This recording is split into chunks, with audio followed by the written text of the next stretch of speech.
안녕하세요. 서민 입장에서 재테크 이야기하는 서민테크입니다. 저는 반지하에서 살아본 흑수저 출신의 학자금 대출 마이너스 3천만 원이 있었고 사회초년생을 중소기업에서 시작하여 자산을 불려 나갔습니다. 사람들은 요즘 시대에는 전문직이나 대기업을 다니지 않으면 부모로부터 돈을 많이 받지 않으면 투자 운으로 돈이 벌리지 않으면 이 시대의 계층 이동은 불가능하다고 말을 합니다. 그러나 저는 사람들이 말하는 평범한 서민보다 못한 조건에서 사회생활을 시작했지만 가난으로부터 탈출할 수가 있었습니다. 직업이 전문직이나 대기업도 아니었고 부모로부터 돈을 받지도 않았으며 투자를 운으로 하는 단기 매매를 통해 돈을 불리지도 않았습니다.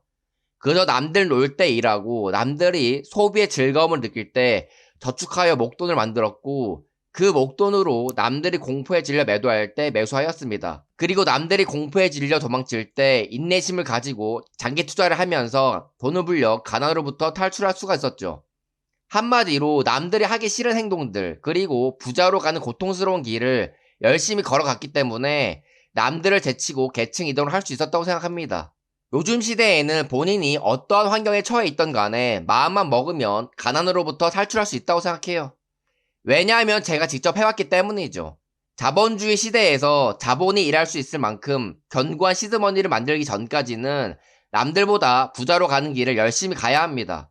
요즘 나스닥이 상승을 멈추고 한두 달간 횡보를 하고 있어서 많은 사람들이 지쳐하는 것 같습니다. 많은 사람들이 지금 나스닥이 횡보를 하고 있기 때문에 추후에 하락장이 시작될 건지 상승장이 시작될 건지에 대해 궁금해 하실 겁니다. 저는 전고점을 뚫고 나서 횡보하는 시기의 대부분은 그 이후 상승을 했기 때문에 상승할 확률이 더 높다고 생각합니다. 하지만 주가가 어떻게 되던 간에 부자로 가는 길을 걷고 있는 사람이 하는 행동은 항상 똑같습니다. 그건 바로 열심히 월 저축액을 만들어 꾸준히 현금을 만드는 것이죠. 투자할 수 있는 최대한 많은 현금 흐름이 매월 들어오게만 만든다면 주가가 어떻게 되던 간에 갑의 위치에 있을 수가 있습니다. 왜냐하면 하락하면 싸게 추가 매수할 수 있는 기회를 주어서 좋고 횡보를 하면 현금을 만들어 놓을 시간을 만들어서 좋고 상승을 하면 수익을 얻을 수 있어서 선택의 폭이 넓기 때문에 편안하게 투자를 할 수 있기 때문이죠. 어떤 사람은 돈을 불리기 위해서는 최대한 싸게 사야 하기 때문에 폭락장을 기다려야 한다고 말을 하기도 합니다.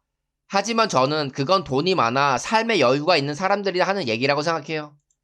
가난하게 살고 있고 하루라도 빨리 계층 이동을 해야 하는 서민 입장에서는 폭락장을 기다렸다가 돈을 벌 기회를 날리는 것이 훨씬 더 타격이 크기 때문이죠. 매수하고 나서 하락하여 계좌가 마이너스가 되는 것은 문제가 되지 않습니다. 하락하여 물렸더라도 역사적으로 평단이 저점에 있고 추가 매수하여 평단을 더 낮추고 기다리다 보면 돈을 벌 수밖에 없기 때문이죠.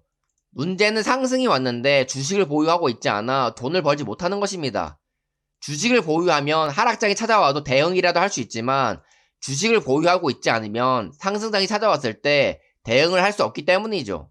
그래서 돈이 없는 서민일수록 하락을 최대한 피하려고 보수적으로 투자하면 안 되고 어느 정도 하락을 감수할 생각으로 공격적으로 투자를 해야 합니다. 공격적으로 투자를 해야 된다는 게 위험한 잡주, 변동성의 큰 주식에 투자라는 게 아니라 지수가 많이 상승했던 하락했던 신경 쓰지 말고 내가 투자하고 싶은 종목이 악재로 인해 싸져 있다면 투자를 해야 하고 그 이후 하락할 때마다 추가 매수할 수 있도록 공격적으로 저축액을 늘려야 한다는 것이죠. 투자로의 인생을 변하고 싶다면 투자뿐만 아니라 내 삶도 돈을 벌기 위해 공격적으로 변해야 투자를 성공할 수가 있고 인생이 변할 수가 있습니다. 이것은 제 계좌인데요. 현금 흐름을 만들기 위해 투자한 배당주던 돈을 불리기 위해 투자했던 성장주이던 저는 항상 주가가 하락할 때 싸게 매수했습니다. 그래서 배당주도 평균 배당률보다 더 높게 받고 있고 성장주의 평균 단가도 역사적으로 저점에 있는 것을 보실 수가 있으실 겁니다.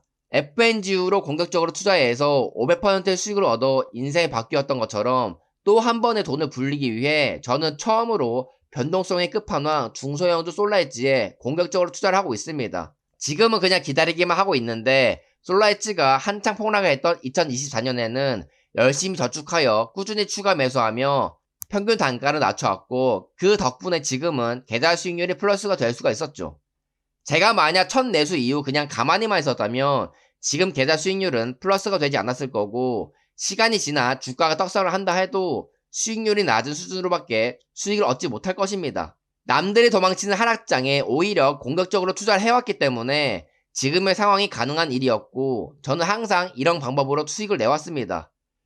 그래서 사실 제가 지금 할 수 있는 일은 딱히 없습니다. 농부가 밭을 갈고 씨를 뿌리고 나서 농작물이 자라나기까지 기다리듯이 저는 이미 폭락장에 밭을 갈고 씨를 뿌리는 작업을 완료했기 때문에 지금은 목표 매도가까지 기다리기만 하면 되니까 말이죠.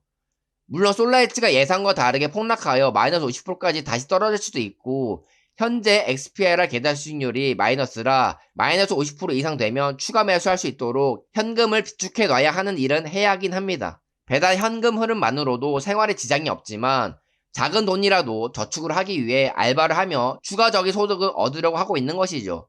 2025년 하반기에 저는 1억이라는 양도세를 내기 위해 저축과 투자한 돈 모두 양도세 내는데 지불을 했고 특히 저번 달은 자동차 타이어값 200만 원이 필요해서 SK이노베이션 주식을 매도할 수도 있었지만 저는 최대한 주식을 매도하지 않고 보유하기 위해 부업을 했고 노동소득으로 상황을 잘 마무리하여 주식을 매도하지 않을 수가 있었습니다. 제가 만약 돈이 필요해서 편하게 SK이노베이션을 팔았다면 나중에 주가가 상승했을 때 그 수익분을 얻지 못했을 것입니다. 이처럼 투자는 내가 얼마만큼 오랫동안 목표 매도가까지 잘 보유하고 관리하며 갈 수 있느냐에 따라 수익률이 달라질 수 있는 것입니다. 2025년에는 회사도 퇴사하고 파이어족으로 처음 살아본 해였습니다. 그리고 계좌 수익률이 마이너스였고 사람들이 상폐된다고 했던 솔라엣지가 처음으로 양전이 된 해이기도 했습니다. 그래서 여러모로 보람차고 뜻깊은 해였던 것 같아요. 2026년에는 상반기에 발생할 수도 있지만 주가가 잘 올라져서 문제가 잘 풀렸으면 좋겠고 앞으로 제 자산은 어떻게 될지가 기대가 되기도 합니다. 여러분들도 2026년에는 25년보다 더 나은 삶을 사시길 바라면서 새해 복 많이 받으시고 영상은 여기서 마치겠습니다. 감사합니다.